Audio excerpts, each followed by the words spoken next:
Hey everybody, it's Grace. In this video, I'm going to talk about, well, a chain of events that's happened. And I was not aware of some of it, but I'm going to leave some of it out on purpose. I don't usually give details to stuff like that, but not trying to be mysterious, but I just don't. But I put up a video, I think it was part 15, about, and that one was about the smear campaign, I think, and what goes on behind the scenes, you don't know. There's no way you can come up with every kind of scenario. These narcissistic histrionic people, that's how I see them. They have a blend. There's just no way to be able to come up with what they would be telling people behind the scenes bad about you. Something you've not done. So there's no way you're going to create what they have created in their brain, just automatically know, and people don't tell you and stuff like that. Okay, I did a video about that in this family, dysfunctional family, when they do that and really kind of ruin your life with the people that you say, the people you grew up with, the people, that it could be most people that you knew in your hometown, or people you would want to associate with when you go back home for whatever reason, holidays or something. But they have done this whole smear campaign that you don't know about, and nobody's telling you, people are just leaving, all that. Yeah, I did that video, and I listened to it whenever I put it up a couple days ago, I guess it was, and I had already, when I made that video, it was about 3 weeks ago. Okay, yeah, around 3 weeks ago, and apparently when I had uploaded the video, not made it public, but just uploaded it, I don't know when I actually made it, but that day, it seems like I had gotten on this Facebook account I have that has the people I went to school with, people from my old hometown, things about my old hometown and all that, okay, and family members. They're all on that one. And I think that was the last time I got on it until last night. Okay, 3 weeks, around 3 weeks later. And in between that, as some of you know, I fell and hurt my knee. So if you hear me rubbing my knee, it's because it hurts. Still. But I heard it a week ago yesterday. Yeah. And anyway. So I wasn't on it during that time. I wasn't feeling like really, my mood was good, but I just didn't feel like associating with people, I guess, or doing too much. I still can't do too much of sitting straight up, and I have to alternate between sitting up, lying down, and walking. Walking is not the best out of all of them, but it hurts too long to sit up, really, seriously, and too long to lay down. And so I wasn't, wanting to get online, to sit at the computer very long and then try to concentrate. Well, during this time, during these 3 weeks, a tragedy happened. That apparently that's their medium to tell people about it. I had no idea until last night, and I got on that Facebook account and found out. Okay, this tragedy. I'm still trying to process it. It's still quite a shock. And like I said, that's the thing I'm not going to talk about because I don't give details about stuff like that. And also, that is important to the story. I want to say this. The whole thing about this part is I don't want it to be all about me. This is not a time, I just found this out, for it to be all about me. But guess what? Yeah. The ones that should have told me by other means, they were trying to do that whole thing. And see, to me, that is just the lowest of the low. So it's like, oh, do I even want to make this video? But the truth is, this is how things go in my life, and I have always kind of avoided talking too much about myself. There's more to that too. Just disclosing too much. I did study, went to graduate school to become a counselor, all that stuff. And so disclosing much about myself, is not just a habit of mine, my personal self. But I do see that the way my videos are going and the way I'm wanting to change my channel to be more about what is my story, how does this go, how did it go then, and how does it go now, and how am I planning for my future, and how am I changing things now, so I don't have to face this kind of stuff again every time I turn around. Yeah, that I'm going to need to, but there's some things like that, the tragedy, I'm not going to. And so since I'm not going to, it's going to still make it sound like I'm wanting this to be all about me, but it's just because I'm not going to mention what it was. Does that make sense to anyone? Okay, now to try to get more to what this video is about. After I had watched that video a couple days ago, see, I still didn't know about this tragedy. And I have been thinking a lot about, how these people, they ruin so much of your life. The ones who, for whatever reason, they do this smear campaign. I actually want to coin something. I don't know if anybody's ever called it this before, but the ones that I have seen in my life, really, I've said this so many times over the past few years, that they have this narcissistic and histrionic blend, but I think we could safely call it the dramatic dark triad. Now, we know there's a dark triad, but I'm talking about dramatic, and some would say, well, yeah, that's part of it, but but in this, it's the narcissism and sadistic behaviors, histrionic behaviors. Okay, those three: sadistic, narcissistic, and histrionic, a blend. These, to me, are pure evil. Okay, people, I have seen these so much of my life. I say all of my life. Okay, they get a sick thrill. And I don't know, most people associate it with sexual. It could be, but I don't think it is. But it could be. Their sick brains, they get off on that. Of hurting people. Of causing, some would say that's a little bit of, yeah. But anyway, the dark triad is narcissism, psychopathy, and Machiavellianism. Then there's the tetrad that you add sadism. Okay. But some would say, you see what I'm saying. And they will use any instance, any situation, it doesn't matter, to still just put that nail in you. Seriously. And that's not the way you said, the nail in the coffin or something like that. But, just to stab your back. Okay. Any situation. And this situation right now with this tragedy, yeah, I just heard about this last night, seriously, last night. And it's already become part of their, this really sick woman's game. Okay. Yeah. To do that whole smear campaign. If there is any knowledge that I am back in the fold, you could say, that I'm speaking to anybody there, it's going to be this twisted game this one woman plays. At least one woman. There's usually more than one. It's usually two. Okay? So, at least these two that I mentioned in that video. Like I said, it was part 15, I think. And this is a time when, like I said earlier, this should not at all be about me. And some people wouldn't realize, know this, that if I even try to say anything, like here they are playing their sick game again, the people listening will say, well, here you are making it all about you again. You see what I'm saying? They know that, so they twist that, so they use that, so they know they can use it to twist it all around anyway. Yeah. You see why I went no contact? Tragedy, though. Okay?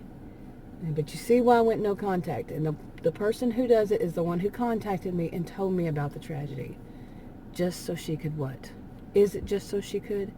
Or did she have a moment of, I want to say civility, a moment of, I don't want to say sanity, but she just maybe had a moment of being a real human with actual empathy to tell me, to let me know about this tragedy, or she just was setting it up.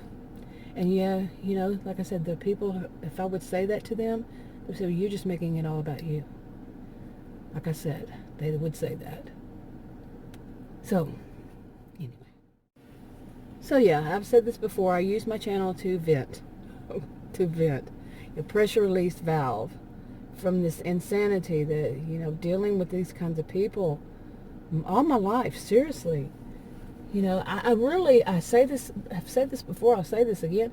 I cannot believe they were trying to take histrionic personality disorder out of the DSM.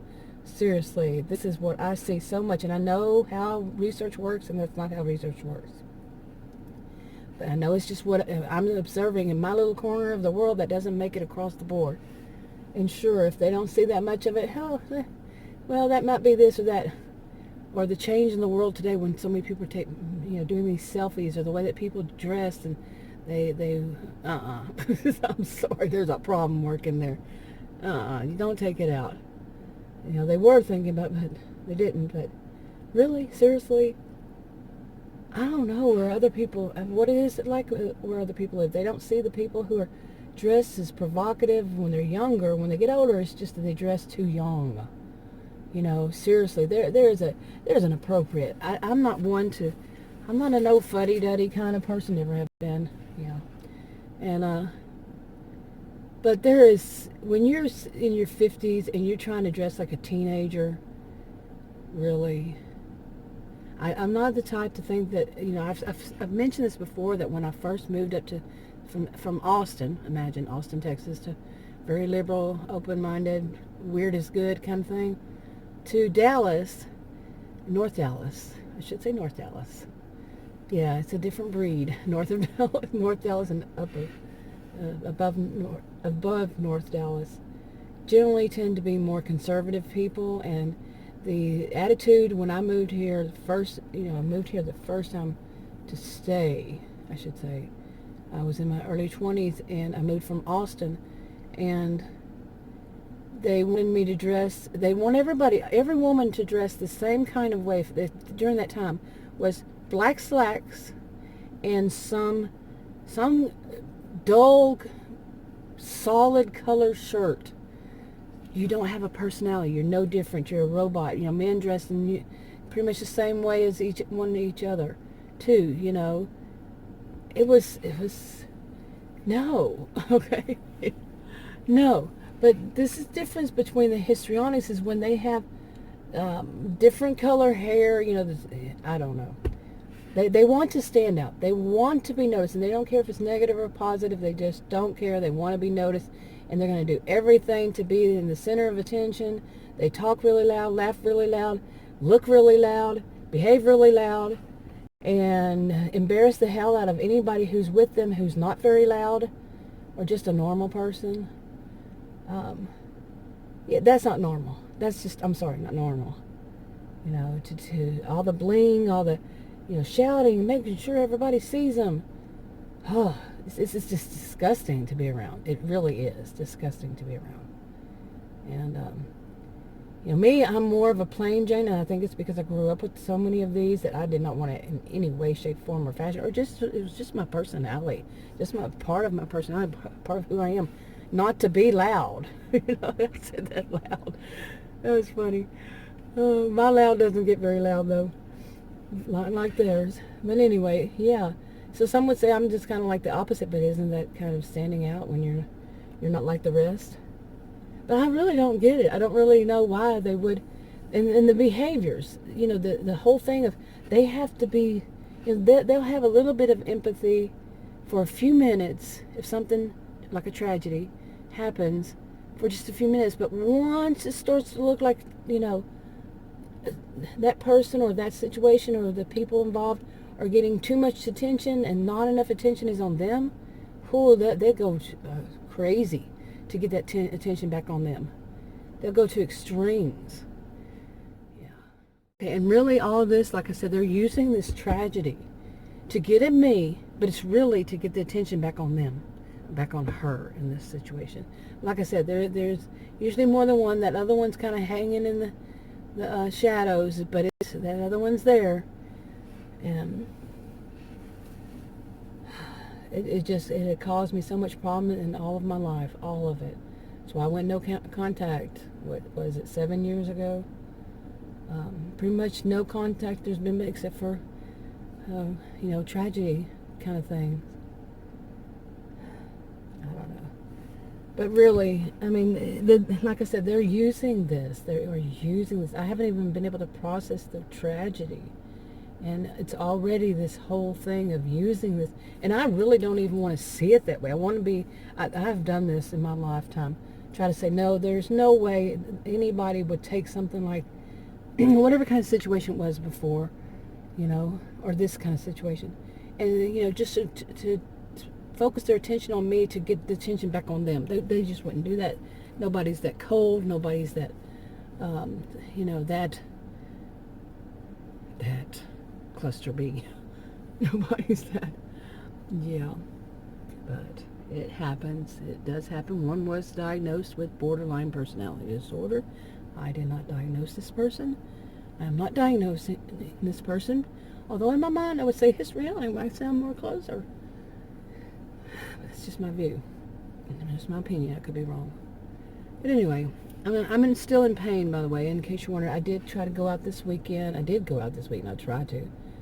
Saturday just drove, it happened the Sunday before. Saturday, I drove with Adam he said, let's try to get you back to your normal. And went to get chicken. I wanted a box of chicken. I was craving chicken. And there was some kind of funny drama in the drive-through. The first customer, the guys in the store, Adam went in finally. The guys inside of the restaurant told him they are Indian, as in from India, and they told Adam, who is not from USA, they told him that it was a Chinese woman who didn't understand how to order through a drive-through. She didn't know how to, and so she wouldn't move out of the line. I sat there. I saw them give her. She was two in front of us. I saw them give her her food, and she just sat there. I think the woman actually sat there to eat her food in the drive-through. Right. You understand what I'm saying? They told Adam she just wouldn't move up. That's the way they put it. And Adam said, well, I saw them hand her her food when I was in there. No, what he saw, because what I saw when Adam walked out, is the car behind us finally got their food. The car behind them finally got their food, I meant. That woman. The car behind the Chinese woman finally got their food. So she had finally moved. But, yeah, can you believe that? But anyway, so then yesterday we tried to go to, well, we didn't try. We went to a buffet. It was a Chinese buffet. And then after that, there's a Dollar Tree, a huge Dollar Tree store there. And I said, I want to go walk around that, force myself to walk around that Dollar Tree store. It's a huge one. And I need to get myself, push myself to get back into action. It was a bit too much for me. Adam had to help me out, and I had to hold on to him and my cane. I have a 4-pronged, or whatever they call it, cane I just got, and to walk back out. It was a little bit too much. So I wanted to add a little bit of an update to that story, to this stuff. And I'm not actually in the best frame of mind after all of this. I've been still in pain, and finally realized that it was because the bottle, I have 2 bottles of Tylenol, and I finally realized that one of them had expired last year. Yeah. So no wonder I wasn't feeling any relief. But anyway, still in pain, and so my mind's not really set right to deal with all of this tragedy, and then trying to heal, and these crazy games people play. I mean, like I said, the dramatic dark triad types. I'm coining it. I am. I don't like when people coin anything. But shoot, this has been my life. Seriously, my life is dealing with these people. And yeah, I want to call them, I was taught, I went to, earn my degrees in psychology and sociology. That's plural. Taught at college and university. Went through all that rigidity, so many years. Don't want to do it anymore. Said, screw that. And I want to use words like crazy, pure evil, downright rotten, and rotten to the core people. Seriously, you have a big tragedy, and they're going to use that to get the attention sent back around on them. and cause so much chaos. Sickening. Anyway, I'm wrapping this up. Like I said, I'm still in pain, but and you probably will see me do videos like this, although I keep telling myself to start going to this rec center that's for older people, but it's usually people in their 70s and up, and I'm not in my 70s, I'm in my 50s. I'm thinking about going to that, and they serve meals. You have to pay for them at a cafe, and they have a doctor's office there and all this kind of stuff there. I think I'm going to start going back to that, and so I'll be around people. And so maybe I'll do videos driving there. I can drive, I just can't sit very long. And then I don't know if they have a couch there. That might be nice if they did. But anyway, maybe starting tomorrow I'll start doing that. I don't know. See, I'm rambling. You think I've rambled before a lot? Yeah. Actually, I think this is clearer than my usual ramble. It's just going with the flow in a different direction. But anyway, I'm going to wrap it up. Talk to you on another video. Bye.